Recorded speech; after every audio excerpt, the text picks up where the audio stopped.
Alright guys, once again and again, ito na naman ako nagbablog. Ngayon sa inyo, ito nga pala ako sa La Playa, Resort Beach.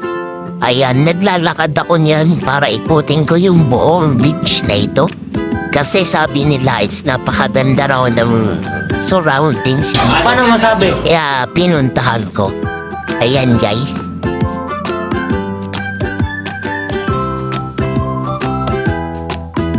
So yan guys, hindi na nga ako pumunta din sa mini deck nila na para makita mo yung buong dagat. Kasi pupunta ako dito sa may baybayin, sa may malapit sa dagat. Maglalakad ako para makita ko yung ganda ng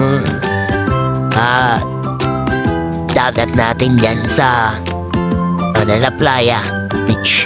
Ayan guys, bumaba na ako dyan, naglalakad ako guys, pupunta doon hanggang sa dulo. Ayan. So medyo masyel siya kasi nga sa lakas naman ng alon kapag gabi. Ayan, kasi gabi ako dito nag-check-in at umaga ko yan ibinlog. Ayan. So marami siyang shell, pero maliliit lang naman siya. Ayan, lakad-lakad ako dyan.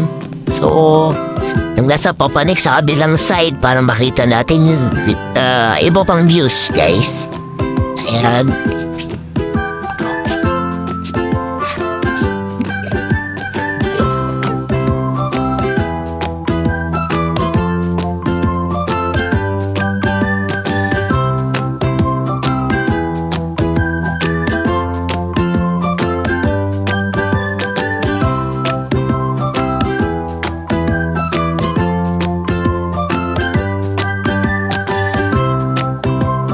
So yan nga, binalik ko uli yung camera do sa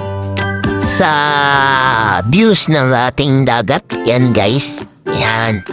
So pasikat pala yung araw niyan. So nakita niya naman guys kung gaano kaganda yung viewings dito sa La Playa Beach Resort sa Tansa, Cavite yan guys, sa Tansa, Cavite.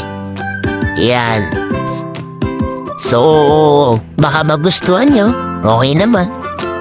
Marshall, malinis talaga. Totoo yan. Sobra. So Bola marami lang pa yan. silang ginagawang mga kubo or mga pwede nyo na makitang spot.